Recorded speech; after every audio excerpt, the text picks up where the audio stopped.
Okay, we're gonna wait just a second longer. Hey, of the people here, how many of you guys, actually a couple of you were at the happy hour? We had a great time at the happy hour, didn't we, ladies?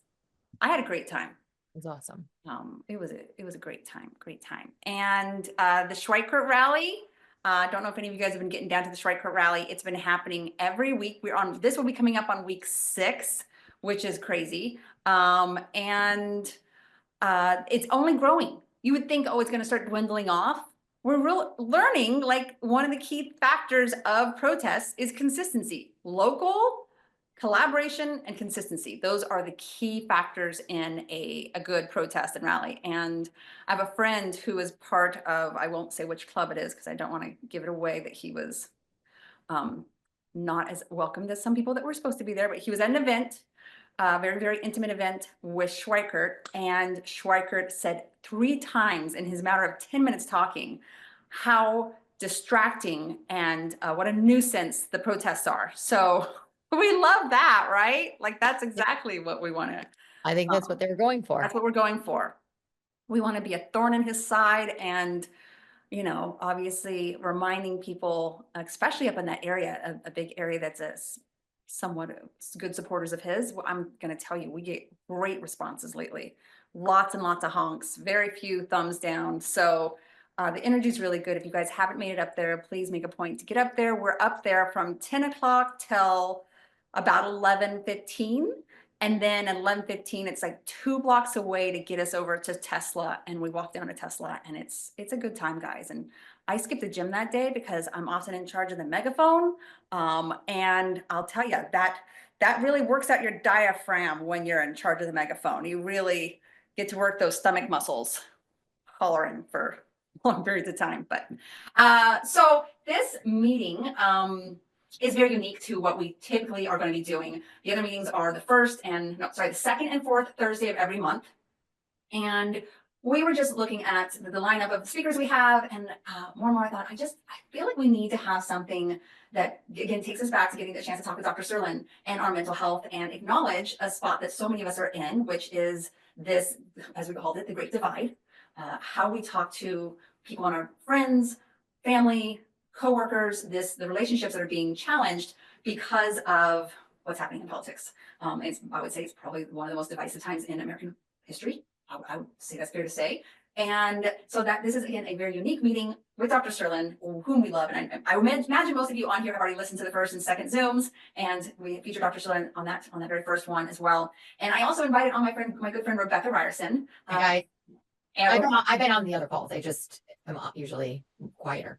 A little quieter, yes. But Rebecca came in as a volunteer during a couple overrides in the past, and then she really, really stepped up to help in the Protect SUSD campaign to get our 3 school board seats on the three candidates on our school board. And so Rebecca is also sort of new to politics and is just jumping in to help out and understand and learn. And it's what gives me hope. People like Rebecca is exactly what gives me hope in this world. And so for what we have heard is the class of 2025. So I'll just give you guys a little bit of understanding of where I'm at. And then Rebecca, we're just going to have a little bit of a conversation here with Dr. Serlin. I think I had expressed in the very first meeting that I ended up sort of losing my cool on about January 23rd. And I just realized I was sort of unregulated. I was working from not a really great spot. And Rebecca's been a great friend who's often been able to, she's wonderful with boundaries and has been able to guide me in some challenges in my life. And so I thought, what better time for us to bring these 2 great women together, and we'll just kind of talk through what we're experiencing. So Rebecca, did you have anything to add at this point? No, I mean, I think just I am very new to some of this work with Shay, and it's been fun to get involved in politics. It's been I still say I'm probably like a little gun shy on as loud and vocal as I want to be. Sometimes I have to like kind of think about where the right points to interject myself are. I'm not as I strive. I know if some of you were on the first call with Jennifer, McDowell, she's just so confident in the facts and the knowledge that she has around a myriad of things. But that's, that's where I'm always hoping to like learn more and absorb more so that I can share more. Cause I think there's a lot of people, I would imagine, like me, that want to do more, but not necessarily don't want to like fire hose, have the whole fire hose of it, just take bites that feel like comfortable and something that they can get, ingrained in. Absolutely. So Dr. Serlin, when we are considering having these big conversations, I'll tell you when it first happened, after the election, I felt a really strong sense of betrayal. And many friends were like, well, what is the betrayal? And why are you taking it so personal? Like for me, anything that involves my children, their ability to go to school and be safe, to learn actual history, to stay safe with vaccinations for the majority of the population. When it affects my children, I take it very personal. So whether I should or shouldn't is, still up for debate. But that was a forefront of my feelings, was this sense of betrayal from those relationships that I know had voted for Trump and voted in what I didn't believe was the same values I have. Yeah. So And I think the other one is too, Shay, is I was coming at it like in a confusing spot, like of more like how am I to reconcile somebody, and I used this example when we talk, my son's coach, baseball coach, lovely, lovely human being, loves the kids, so kind, so empathetic with the kids on the field, all these things, but then has 14 Trump stickers on the back of his pickup truck. And my son, because we talk about stuff pretty openly at our house, was saying to me, how does that work? And so I'm trying to balance this, like he's this, what I would perceive just, incredible human being giving back to this community with his politics on it. So, and just that balance. So mine was not maybe as much as betrayal as more as like kind of reconciliation of confusion, maybe. yeah, absolutely. Before we move in with Dr. Chillen, I do want to remind you guys, we are your girlfriends here, right? We are friends coming together in community. We are not your therapist. Definitely not a replacement for therapy professional services. Just want to preface that right now. Thanks. Go ahead, Dr. Chillen. Good to be here with you all again. And I really want to start from that place of validating all the feelings that, right, Shay and Rebecca mentioned, and that I imagine all of us are having to some varying degrees at various times. And that anger, frustration, hurt, confusion, uncertainty, again, it's what this was designed to do to us. And what I am seeing a lot of, and what is certainly happening, is we have all these feelings, and it's how do we manage them? What do we do with it? And so often, what is happening on this national stage and how we're feeling about it is playing out in our individual relationships. And whether that might be a spouse, a parent, a sibling, a friend, or a coach, or someone, our kids are friends with their parents. So all these different layers. And so what our brains naturally do, because this does feel so uncertain and so out of control, we try to make it manageable. And so I know for myself, I know a number of people I've talked with, like I have a certain neighbor who I have conversations with in my head. And it's not about him, it's how I'm feeling. And I need to know that in order to be effective. But so just really knowing that what's big is playing out in our individual lives. And so we really need to have that awareness and keep ourselves in check, because many things that are happening are a national emergency, a statewide, a local emergency. However, engaging with people in our lives is not, but it's going to feel like it is because of all the feelings that we're having based on what's going on. So it's really important to know that and to take the data, what's happening for you, as an indicator of that. So just a little example from my own life, not politics related, but I have a dog who he's been in a reactive rover class because he's very barky and pulley on the leash. And if I'm walking him and he starts to do what he's always going to do, and I say, come on, Jess, and I redirect him, I'm in a good space. But the days where he does that and I get mad, and I'm like, come on, puppy. And then I get mad at myself because I know better. Whew. Right there, it's telling me that I am not in the place to be a good dog parent or a good dog trainer or anything because I am so dysregulated. And so I want to talk about what is happening for us physiologically. And I know on the previous discussions or Zooms, I've talked about, that stress response, that fight, flight, freeze, or fawn. And going a little bit deeper into it and what more is happening in our brains. And when we get into what I call the red zone versus the green zone. And so there is this part of our brain that is called the amygdala. And it is our brain's guard dog. And it is, and I'm very much simplifying this. So please don't go take like a neuroscience test after this and think you're going to pass. The amygdala does many things, but this is one of its roles. And so to think of it as like, this guard dog that patrols the perimeter. And if it feels like you are under threat, it gets barking. And I don't know if it's possible. There's a slide sort of showing the brain to throw this up right now, but if that doesn't work, I'll just explain it. But so when that gets going, and that can happen when we're having these conversations in our heads with people that they don't know is happening, we can get ourselves worked up because we feel under threat. And so in that moment, we are having what is called a neural hijacking. And we are in that, as you can see, it's that big emotions, it's that reactivity, and we are not going to be effective. And it's like a junkyard dog that's just that brain part is saying, you're under threat, you're not safe. And then we tend to lash out and we're going to be ineffective in those moments. And so what we want to do is recognize when we are there. So that little example with my dog, it's so much bigger when we're in these connections with people who we know, we love, or are part of our lives, and we don't understand why they voted the way they do or where they're coming from. And so we really need to be in that other space where we have our cortex, our cerebral cortex engaged.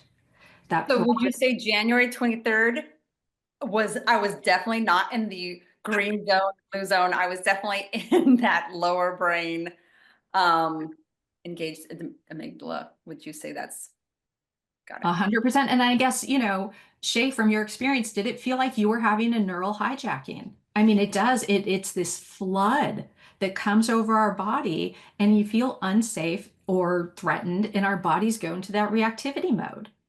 Absolutely. Yeah.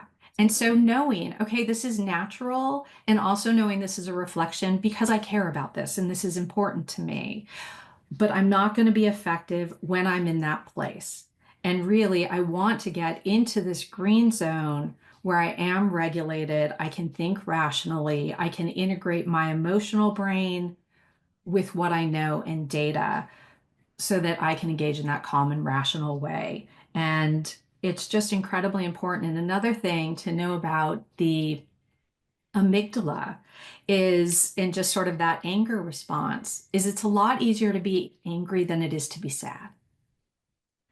And I think I know for myself personally, there's been a lot of grief or that feeling of betrayal. And so, I think of some of the videos I sometimes watch of rescue dogs. One of my things. And they're often coming out and they seem really aggressive and they're just scared. And that's sometimes what's happening to us. But when we are in that place, we just cannot engage in an effective way. And so what we need to do, recognize it, slow it down. I'm in a state of neural hijacking, and set your boundaries and really disengage. It is not the time to be involved with anyone. And so another thing, before having these conversations, it's incredibly important that we know what the controllables are. And right, that slide right there. Speak when you are angry and you will make the best speech you will ever regret. Absolutely. I think that is a jackpot quote. Love it. Oh my goodness. And so, right, when we're dysregulated, oh wow, yeah, we're going to be reactive. That dog, we might bite. And when we don't mean to, because again, the only reason we're having these conversations is because we do care. And so, really wanting us to focus on controlling the controllables. And in order to do that, we need to know what those are and what we can control.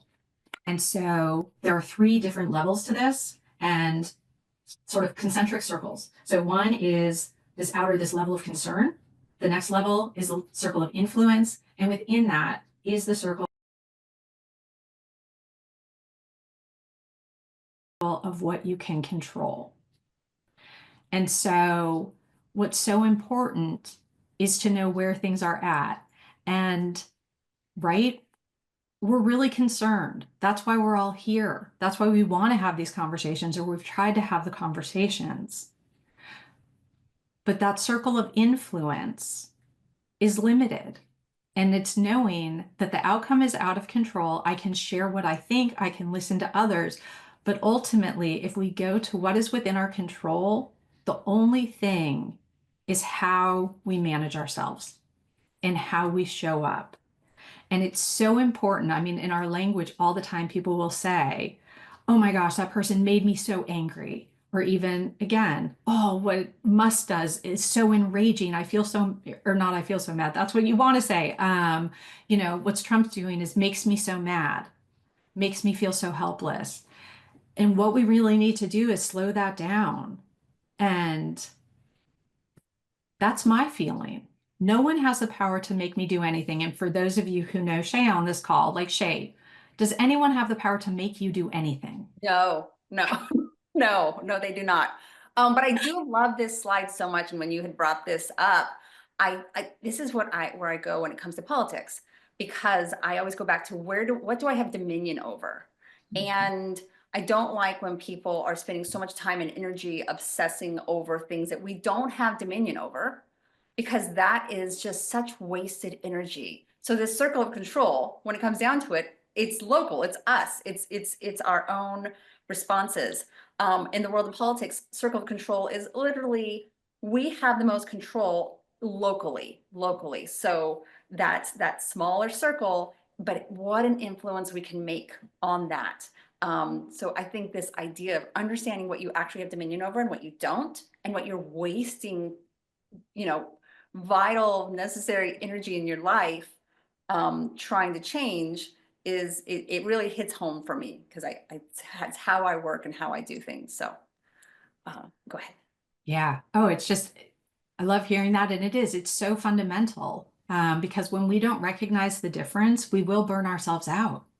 I mean, if we just stay in that circle of concern, or we're trying to influence things that we don't have power over, I mean, it's that barking dog, and it's just going to become hoarse, and we're just going to feel worse for it. And so knowing where we have agency. And so for me, on a daily basis, I read what's going on. I feel a great degree of concern. Okay, where do I have control? What can I influence? And that's when I open up the 5 calls app and I make some calls. And so I've And I controlled think I think, can I just jump in for 1 second, Jen? I love this because I think when I wanted to figure out how to help here when we moved here, it was like at a local level, at our school level, and that's how I ended up meeting Shay. But like that was like something that I could actually felt like I could actually control. Cause sometimes it's like really difficult when you're watching, like open up the New York Times app and then you're like, oh, this is the worst. But like I can't truly on a day-to-day basis, but like I can influence something that's going on in my school. So I think that's for us to all think about, like what it is within our worlds that we can be a sphere of influence on, right? Mm-hmm. Absolutely. And Yes. that's a lot more than we realize, but let's be realistic. Oh, yes, totally. Because I feel like even truly had somebody said like, oh, you're going to help on this school board, I'd be like, I know nothing about nothing. And I think there is like there is that camaraderie amongst people, like-minded people like us that are all trying to do something, but it's kind of keeping your eyes and ears open for what that piece is that sort of speaks to you. Mhm. Absolutely. And I think, a common experience that people have when they're first showing up and working to get active is that feeling of, what do I bring to the table? I don't know how to do this. And so if you go to that circle of control, okay, well, I can regulate myself and I can keep showing up and I can ask questions. And if I keep myself emotionally in check, I'm going to learn and I'm going to meet people and find my place. And so it really comes into play across the board. And so using it as far as how we have the conversations when we choose to, there's sort of two fundamental questions that we really need to be able to answer for ourselves. So first ask ourselves and answer for ourselves before we engage. And the first one is, what is my goal? And this one gets complicated because this is where I hear oftentimes, I want to share how I feel to make them understand where I'm coming from. I did that. It didn't work. I want them to understand me, see Uh-huh. it the way I see it. I wouldn't suggest it. Absolutely. Right? That anytime that we have a goal that is not within our control, it is a setup. It's a setup for the other person, and it's a setup for us to feel badly and for things to go poorly. And so it's really important that we can answer that question and that it's a clean goal. That's So a what should my goal have been besides I want them to see things my way? What would be the more proper, effective goal? So a goal can be, and I mean, and you can start there. It's starting from that place of, I just want them to understand. But if you make it yours, it might be, I want to express how I'm feeling, or more so, I want to get back to where we were, or I want to get myself back to where we were. So it's kind of this refinement process, because again, we wouldn't be having the conversations generally if we didn't care, if these people weren't important to us. And so recognizing that fundamental piece, and it's kind of, I want to find my way back to them. And that is within my control. Now, they might respond in ways that are not a fit and drive us further apart, but that's where you got to keep that guard dog on a leash and hopefully prevent it from barking so that you can stay regulated. And if you choose to engage, do so. Um, and there's another question that Shay, you started to get at as well, that's incredibly important to answer. And that is, do I want to be right or do I want to be effective? And I say this as someone who really likes to be right, as my family and friends can tell you. When I'm just being Jen and not Dr. Serlin, as Dr. Serlin, I'm really good at choosing effective. But in my own home, oh my goodness, I do like to be right. And this comes up all the time. And generally speaking, if we choose to be right, we feel worse for it. And so, I think of, Us being right is making them wrong, correct? uh-huh. I mean, going into my conversation, I was pretty charged of, let me list all the reasons why I'm right. And I could do that right now, but I think we're all on the same page, guys, of like, how do you not see this? How do you not see that? How do you not, like, how could you? The insurrection, the pardoning, like I could give the list. And so it's real easy for us to give so many excuses as to, I'm going to go in, I'm going to convince them I'm right, they're wrong, they're going to thank me for it. It's so easy to tell ourselves that story, right? And it's how our brains work. If I just present them with this, then they'll change. It is not how it works. Facts do not work. If facts worked, I don't think we'd be on this Zoom today. We'd all be out under, President Harris, and people would be getting their Social Security checks, and things would not be as they are. Facts do not change hearts and minds. And so anytime we're going with that, we're inadvertently probably going to be right, aiming to be right rather than effective. And another thing that's incredibly important with the stories we tell ourselves, those are the strongest. And so what happens when we start to challenge people and we put them on the defense, if they start saying, no, you don't understand, and this is why this is right, we are inadvertently pushing them further into that way of thinking and into that belief system, and we might be radicalizing them more. Hmm.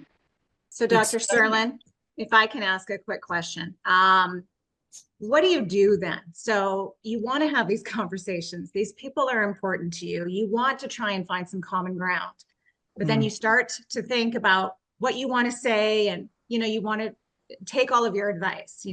Try not to be there, influencing who's right and who's wrong. And I want to introduce you guys. This is Shirley and Sherry. Oh, she runs our Zooms. And so we're always so grateful for her. So thank you so much. Thank you, Shay. Thanks. So what I tend to do is I have the conversation in my head, and I get all riled up, and I get angry, and I get resentful, and I get all the things, and the barking dog. And so then I just tend to shut down, and I don't want to have the conversation. And I feel like it's better for me and my mental health to just really kind of put that relationship aside for right now while all this mess gets sorted out. Is that the best thing? Is that best for us to keep our own peace? I mean, I can feel myself getting charged up right now, just trying to ask you the question. So what's your advice there for just keeping it all together, and what's best for us? Oh, and it's so complicated, and it's sort of going back to that nervous system piece, understanding what's happening for us. And I think something that's really important to know before I launch into how to have the conversations is our brains don't know the difference between what actually happens and what we think happens. So if someone tells me right now, and I hope no one's really phobic of spiders, that, there's a spider on my shoulder right now, my body is going to start to tell me there is. And suddenly what I know is my hair is going to feel like a spider. And I'm, going to do that. Like, it's just, we don't know the difference between what is real and what is not. And so what happens is we have these conversations in our head and we get all worked up, just like Sherry was saying. And we get there and we're going in hot, and we're inherently going to be in the red zone, and we're going to be ineffective. And so knowing that is incredibly important. So if you do choose to have a conversation in your head, which can be really important to do because you do want to rehearse these conversations, but you want to rehearse what you want to say. Because what we often do is maybe we've had a conversation with someone that's gone badly in the past, and we replay it. And what we are doing is we are rehearsing and setting ourselves up to feel the same way and maybe say the same thing again. And so what we want to do is actually fix it. We want to, okay, this is what was going on for me, and my heart was pounding, and I started to get like this, and then I gave them facts. Right. Oh, I love this. So we hadn't talked about this before, but it's similar. I've been in some, I guess, self-improvement courses, and they talk about workshopping something. So workshopping is where you really go through the steps, but you'd have to go into it with the right motivation and intention. Otherwise, if I'm going into my workshop to process this and play this out in my head with the intention of me being right, I'm playing into this. I'm not being effective. But if I had the right motivation and goal, and I go into workshopping and assume and create a conversation, because so often we play the conversation over and over. That's the negative side. I rarely, if ever, have I sat down to go, how would this go if this went really, really well? Ah, gosh, I think that could entirely change my energy as I would go into a conversation. So how do we start the conversation? When do we start the conversation? Is that text message, phone? In person? I guess I'll be vulnerable and throw it out there and say, I feel a sense of letdown, betrayal from my own father. And I don't see him very often. He lives in New Mexico. so I feel like I need to have the phone call. You tell me your thoughts around that. Should it be done? So I think it it can be whatever you think is going to be effective for you. You know, that we all need to honor who we are and how we operate best. I generally do think these conversations have the highest chance of being productive in person, but we might need a boundary there. That might feel too intense. And so maybe it is a phone call I think texting is really tough, because, you know, even a typical conversation, there's a lot of room for projection in there. And so, again, going back to, yes, there's a lot of emergencies happening, but having this conversation probably isn't one, particularly if it's going to be a difficult one. And so, in person, sitting down in that positive space is most likely going to be your best approach. And really, if your goal is, okay, help me understand where they're coming from so that we can reconnect again. And so it is going to be a lot of listening, which is really hard because you're going to hear things that you don't like. And so, and it's not that you're agreeing, it's not that you're capitulating, but you're opening up this dialogue because you want to be heard, but you also are going to probably need to hear them. And so I think there's a couple of key parts to know or to really keep in mind. So one is, and again, when I talk about the neuroscience, like our brains are far more similar than they are different. But we are finding that there are a number of key ways in which people who identify as progressive versus conservative think. And one of the things that we see or that they have found is that people who tend to be conservative have what we call a high need for closure. And that is having things be sort of clean and clear, all or nothing. There are bad people and we lock them up, and that's how we stay safe. In contrast, people who tend to be more progressive have what's called a high need for cognition. And that is that understanding. And so it's, well, who are bad people? How do we determine who are bad people? What kind of lockup? What's most effective? It's just those asking questions. And it's not that one is inherently superior or better. It's just sort of different ways of being. And so when you think of what the two parties, the messages, who identifies as what, you can really see this play out. I'm guessing you can think of people or even identify it for yourself. So one, knowing that that is what's going on, most likely with the people who you know who identify as MAGA or voted for Trump, whatever that is. The second thing is, in thinking of the listening, is it's really important that we understand their frame of reference. So no surprise to anyone on this that, right, our sources of information are radically different. And so I would say, right, that high need for cognition, I like to search out information and verify and things like that. I feel I'm getting scientifically validated information, at least I seek to. And we know that, like Fox News or things further right of that, there's a lot of misinformation at best and disinformation at worst. And so that is what these people in our lives are getting. And so if we take a topic like abortion, so they are hearing that abortion is happening at 9 months, and they are hearing this from sources that they trust. Okay, so right, I'm guessing most everyone on this, it's like, what? No one is pro infanticide because that's what that is. But that's what they're being told. And you can imagine if someone is being told that, oh my goodness, they're going to be scared and worried. Versus if we're coming in with abortion is healthcare, whew, you're going to miss each other.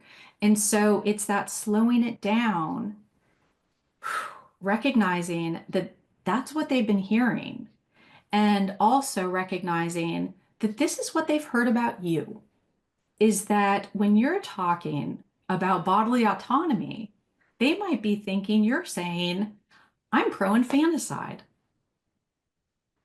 And so we've got to recognize that there are strong emotions on both sides, and no one is, right? I hope not. But so having that frame of reference, slowing ourselves down and listening, because when you start to really talk, hopefully then you can get to those shared values. And hopefully then you can, say, you know me well. Do you think I would ever support something like that? And then you can invite them to hear what you have to say. Now, they might not want to hear.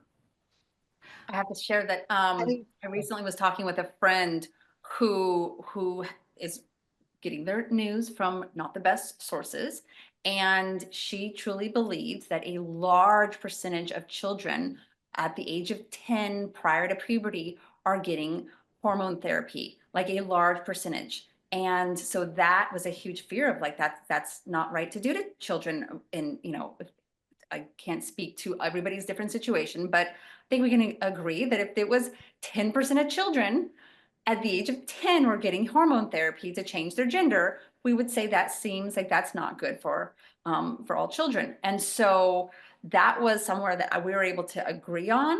I couldn't convince her that that wasn't happening, but I could then put myself in her shoes of the fear that she was receiving, the information she was receiving that was creating such fear for children. So love that example. So. You know, what's also interesting that it never dawned on me, Jen, until you just said this, was they also are getting information about me and judging me. Like, I'm judging them, but the flip never even occurred to me that like his coach could be like, "Oh God, she's like some quacky liberal," At this, it's so. It's thanks for that kind of twist. Oh, good. Yeah. I mean, it's so hard because, right, this is so emotional and this is so important and we're so activated. But when it comes to our personal relationships and how we engage, if we come in from that space, our goal isn't going to be clean. And we're often going to choose to be right over effective. And then we're going to pay for it, and our relationships are going to pay for it later. And so it is just so important to know what's happening. And yeah, to be able to take that other perspective and understand it and slow it down. And then again, that is where we can hopefully get back to those shared values and choose what we want to do with the relationship. But right, I don't think no one in our lives hopefully wants children to suffer, right? No. No. So I'm realizing I've had this sense of, I don't want to say urgency, but like it's been since November. I should have this conversation with my father. And this, I may not see him for another 2 months till I get to New Mexico again. So I feel like I need to have this call. But I know phone calls, you're just easier to just like, okay, I got to get off now. I got to go get Ryan from school. Or it's just easier to detach. And unfortunately, I have a feeling that in our relationship isn't as strong and tight that I don't know that I want to put us in a situation where we could easily detach. So maybe I do have to wait 2 months till I'm on his back porch looking at the Sandia Mountains in Albuquerque with our glass of wine that we do every evening when I happen to be there. Which isn't often, but it's a really wonderful, soothing spot. And maybe that's where I'm seeing him face to face and eye to eye and feeling this is a relationship though it's not a very tight relationship, it's still a relationship I want to maintain. So I guess I have to sit tight for another 2 months. Mm-hmm. It does sound like it. I had a supervisor when I was doing my training who would say, respect yourself and plan accordingly. And I've just always found that to be sage advice.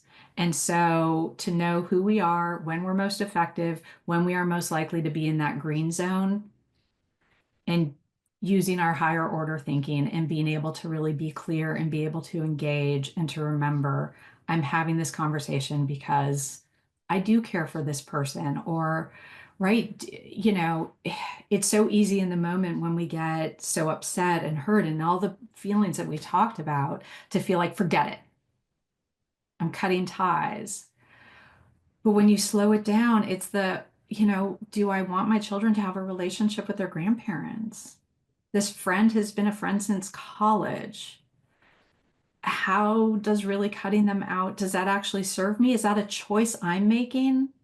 Or is that being made by sort of my barking dog that's trying to protect me and that feels hurt? Because interesting, the amygdala is also sort of our rejection center. And when we feel that someone has rejected us with the different beliefs or the different voting, whatever it is, that kind of goes wild. There was a study many years ago where they had people playing a computer like matches of poker or something, and they were told that they were either playing against a computer or a person. And it was set up so that the computer kind of messed you over. In reality, everyone was playing against a computer. It was programmed. But the people who believed that they were playing against a person, and it was someone that they didn't know, supposedly this other participant in another room, their amygdalas, they stay activated for twice as long. They felt hurt. They felt attacked.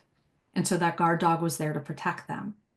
So we have And to assume that's going to happen for the people we want to speak with also. Their amygdala is going to get activated. And now we're trying to speak to a barking dog. right? I mean, and so, if we're talking about, your father or someone, let's say he's concerned about vaccines because he's been hearing that it causes all these problems and that frame of reference. So he thinks you're putting poison into your children's bodies. It's coming actually from a place of care and love. And I'm just making this example up. Of course, but to be able to know, right, that his guard dog is barking as well. And so how, you're responsible for yourself. You can't be responsible for that other person, but we do know if we go in trying to be right rather than be effective, odds are we're going to get them activated as well. And I guess maybe one last brain thing to know is emotions and moods are contagious. 100%. We catch them from other people. Our physiologies, when we're sitting down with someone, tend to match up. And so if your heart rate is accelerated, if your respiration is going faster because you're all geared up, odds are the other person is going to match it. We have neurons in our brain that their goal is to just do that, mirror neurons. Now, the goal is for us to be able to understand each other and empathize. But we can also catch that anxiety, fear, anger, all of those things as well. So an added level to managing ourselves to show up in order to be most effective.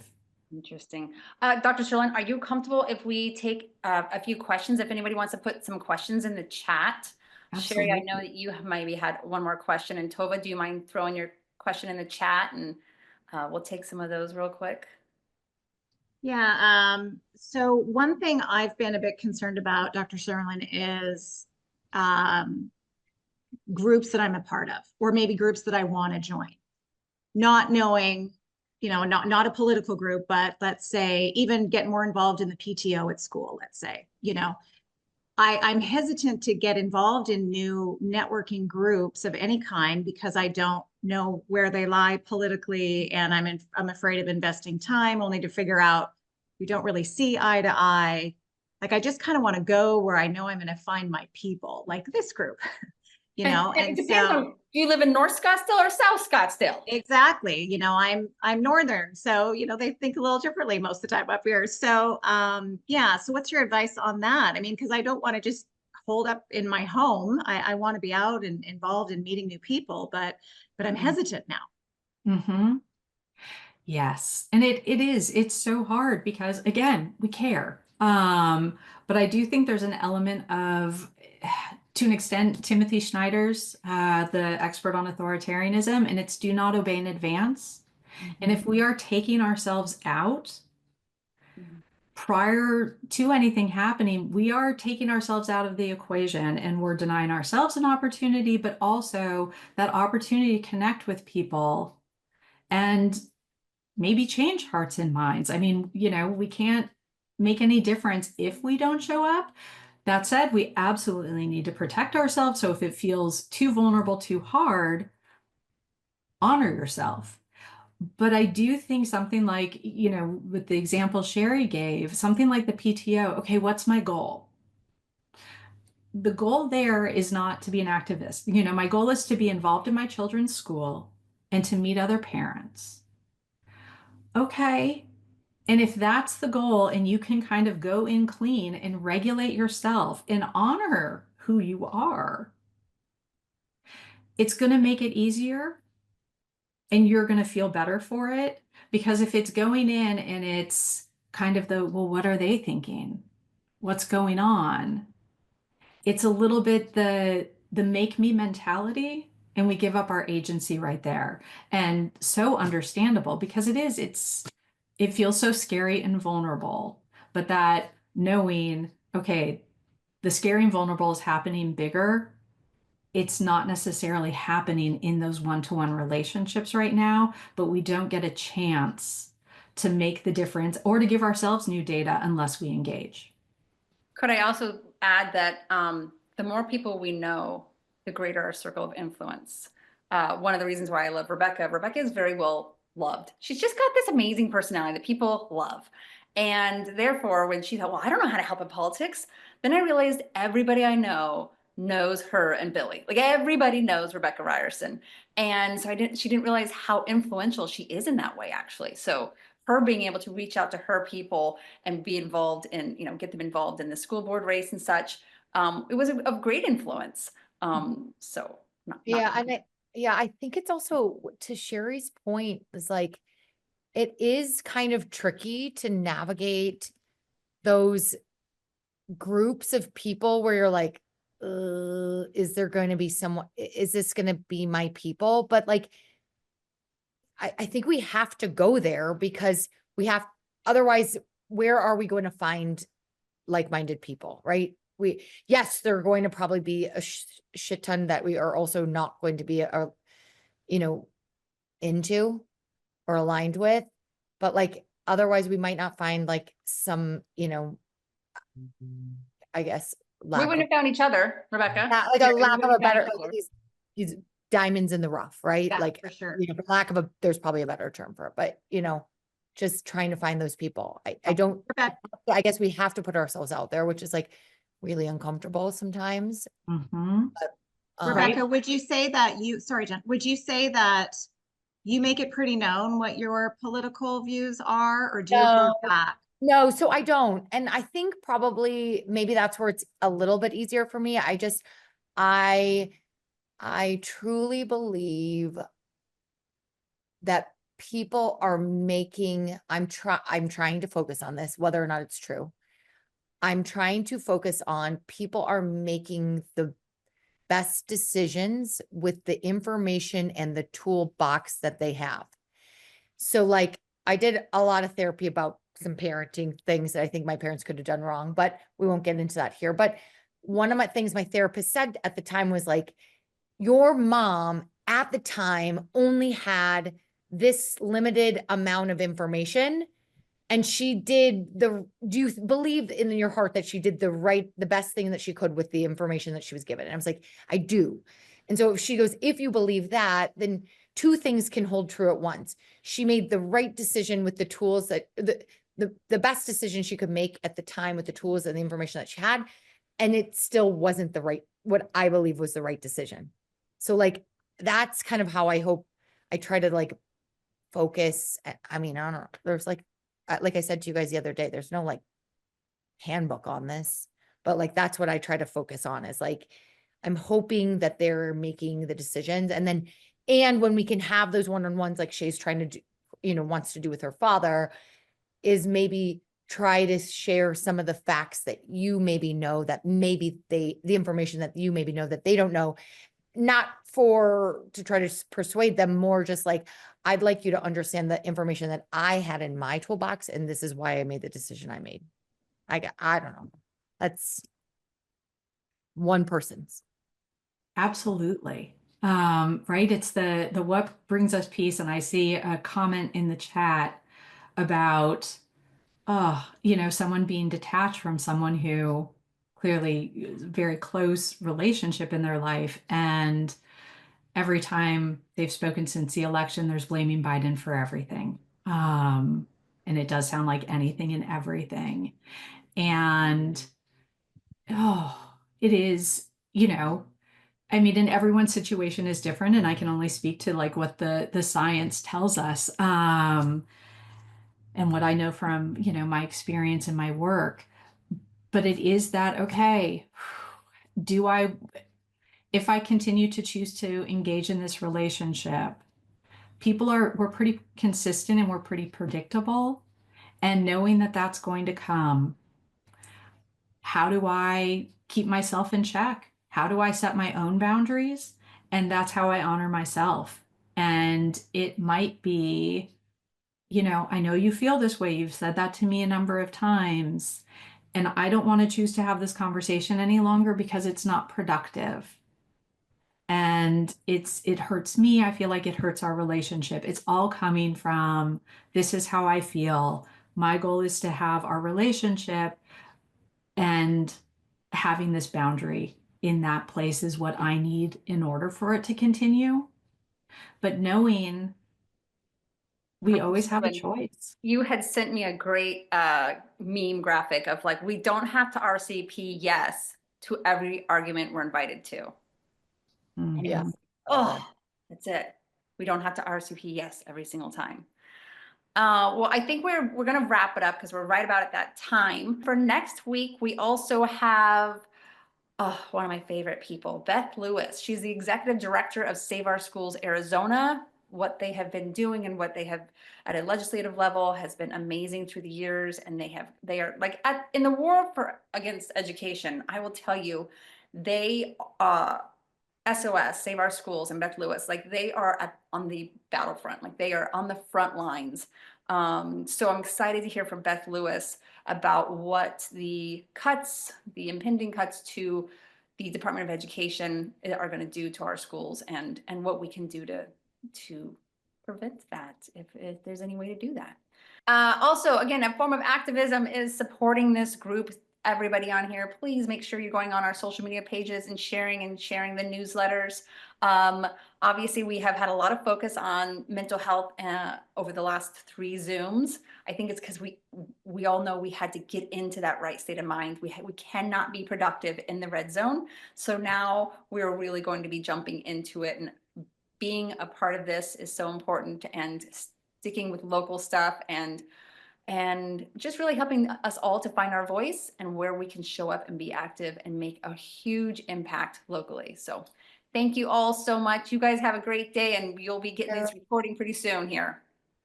Bye, guys. Thank you.